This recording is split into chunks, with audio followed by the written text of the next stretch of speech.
We're back out here at the Big Lake once again, and today we're talking about what's probably my craziest experiment yet.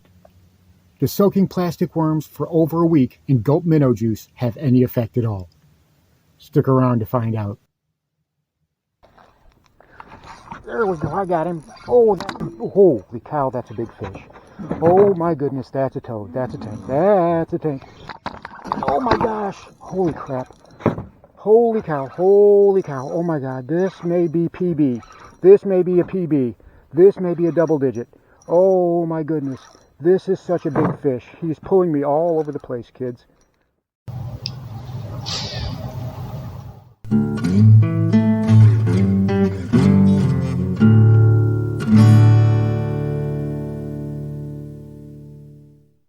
And here is this video's featured comment. Congratulations! If you would like to have a chance to have your comment featured in an upcoming video, all you've got to do is leave a comment. And now, on with the video. Welcome back to Lowbrow Fishing, and today we're going to take a look at scents. It's one of the most frequently asked questions that I get, whether it's in the comment section, whether it's on Reddit, whether it's on Instagram, or whatever. I get asked all the time, do scents make a difference? Does scenting your bait have any impact, whether it's good, whether it's bad? And you will find 2 or 3 camps, right? Those that swear by it, those that say it's a waste of money, and those that don't have an opinion either way. Now, truth be told, when I make my baits, I scent them. I put my own special sauce in there, and I have to say, at the very least, it gives me confidence. I feel like it makes my worms work better. I use my worms more often than I use any name brand worm because I have confidence in them. Whether that's the scent or whether that's me, I can't say one way or the other. But, I wanted to find out. I wanted to go to the extreme. So what did I do? I took a bag of Gulp minnows. Now you ask any angler and they'll tell you Gulp minnows, well, they stink. But they will catch anything that swims. Whether you're fishing for perch, whether you're fishing for sunfish, whether you're fishing for trout, whether you're fishing for catfish, whether you're fishing for, hybrid or bass or reds, it doesn't matter. These will catch them, right? So I soaked these worms in here for about a week and a half. I just wanted to make sure that they were good infused. Now, why did I do that? Well, you see these guys taking net bait, right? That net bait fuel. And they talk about soaking their baits with that bait fuel, infusing it in there because it's amino acid and it's water-based. Well, a water-based scent actually works better because it'll actually spread out in the water. Those oil-based baits, they don't work so well because they stay in little bitty globules and the bass can never smell them. And some reports, some studies say that bass can smell 1,000 times better than we can. And so I can believe that whenever those scents are right, then they will attract the bass. But if they're wrong, they can deter, actually make your fishing worse. So I wanted to put that to the test. I wanted to put that into action. And like I said, I took it to the extreme with the Gulp scent. Everybody knows how much Gulp minnows stink. Everybody knows that smell. But the fish really seemed to like it. And I also wanted to test if leaving them in that package for a week and a half, if that had any impact, if it would make them smell like that scent for a period of time or whether it would just wash off real quick. So when I got to the lake, I had this wacky rig tied on, and this is a special batch of worms that I made. What I did was I made a special batch of worms because my worms, as I've said, are scented. I wanted to make sure that this works as well as I possibly could. So I made several batches of worms that are unscented. Now they're still salted because I salt my baits and I generally scent them, but I wanted to make sure that we were working on with a clean slate, an even keel as it were. So these brown ones, the spearmint blue, and the orange ones that I had made that I was working with today, well, they are unscented. And again, this is one of those worms. This is what I had. I started with a wacky rig and I finished with a wacky rig. I locked this rod in my hand all day. And the reason for that is, well, last time I came out, I caught a bunch of fish on a wacky rig. So I know I can catch fish on a wacky rig. I wanted to give this test the best chance possible for success. And I'm telling you what, it went way above my expectations.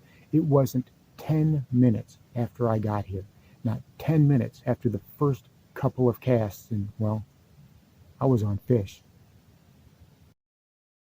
Okay, I've got this bag of Gulp minnows. There's still the minnows in here, but I've been soaking these worms in it for about a week and a half now, somewhere in that area. It's been more than a week. So I want to take one out. Not that one. I want this one. I want a brown one. And I'm going to rig it up on a wacky rig. Go ahead and put our little O-ring on here.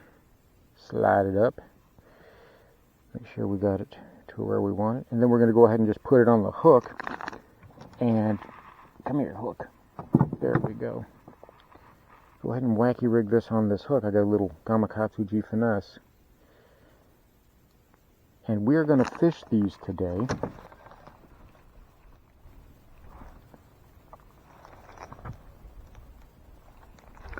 Got him.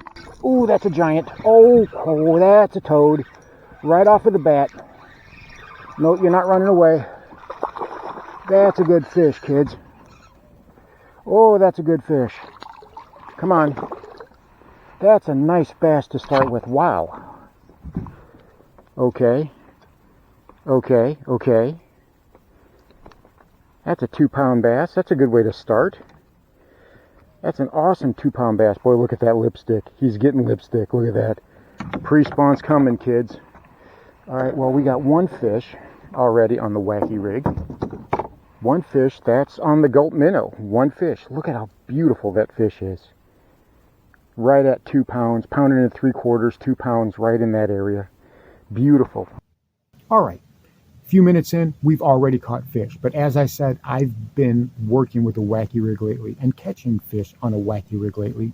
So that doesn't so that really doesn't mean anything. Can we keep that going? And oh boy, did we ever keep that trend going. I caught fish after fish after fish. And it went from being, okay, there might be something to this, to, okay, there's definitely something to this.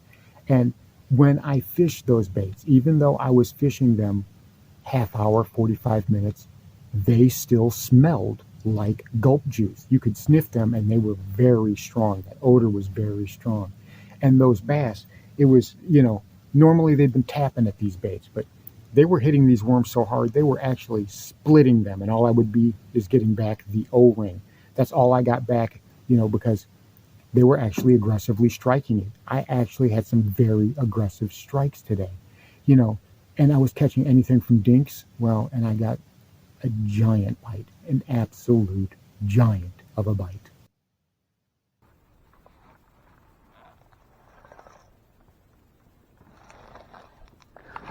There we go, I got him. Oh, holy cow, that's a big fish.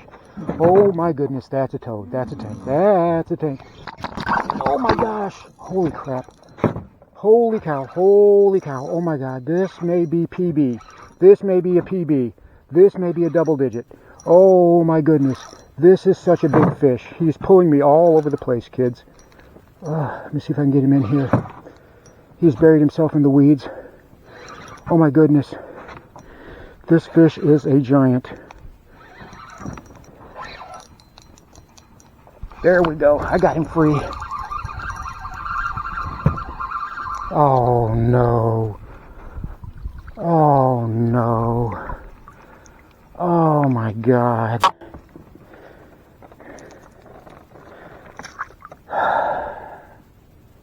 And the universe strikes again.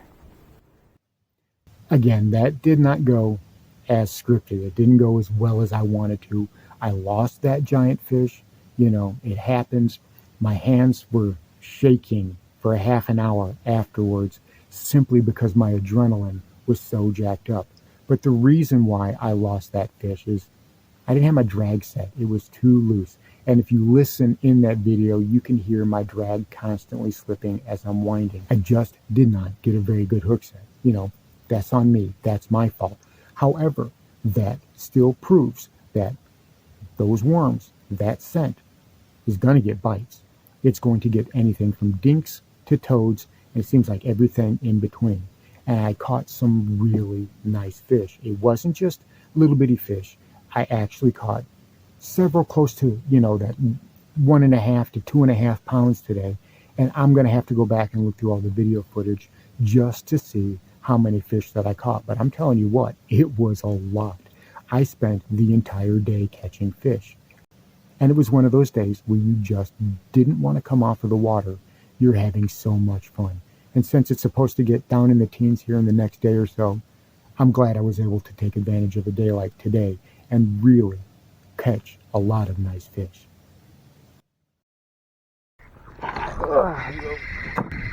Oh, he doesn't know he's hooked yet. Oh, now he does.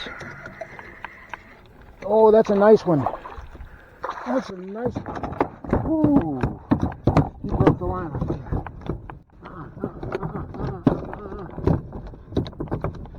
You're not going anywhere. I got you. Another nice fish. That's another nice one. Boy, he finned me. You finned me, you little darling. You tried to deceive me. That's another nice one. Holy cow, have we been catching the fire out of them today. Look at that gorgeous, beautiful bass. So, is it conclusive? The soaking your worms in Gulp minnow juice, what does that actually do? Well, for me, it seemed like it worked pretty well. Now, one day is not conclusive, but it seemed very, very convincing. I'm going to have to try it again. And I might try it with a Texas rig. I might try it with something else. Branch everything out. I might do a side-by-side comparison, to see if an unscented worm and a powerfully scented worm, if there's a big difference between the two, Try to set up a control. Try to do it right. But I'm telling you what, today was fun. Today was a very fun day. I thoroughly enjoyed myself out on the water. And whether you believe in scents or you don't believe in scents, I encourage you, give that a try. Get a bag of Gulp juice or whatever you want to fish, something that's got some strong scents. Someone packs of baits that have those strong scents in them. Soak your favorite plastic in there and let it sit for about a week or a week and a half, and then try fishing them. You can let them sit for 6 months, we will see. It infuses in there. It obviously holds that smell, or at least in this case, it held that smell all day. Those worms, the ones that I was able to keep and use and fish with for a while, they never lost that scent. So I thought that was great. So give it a try. I'm sure you are really going to be surprised by the results. So there you have it. My experiment soaking my plastic worms in Gulp minnow juice for about a week and a half. The results were definitely surprising. I don't know what I expected, but I don't think I expected them to have that much of an impact. I'm definitely going to keep working with it. And I want you guys to do the same thing. Let us know exactly how it works for you. Thanks for watching Lowbrow Fishing. We'll catch you in the next one.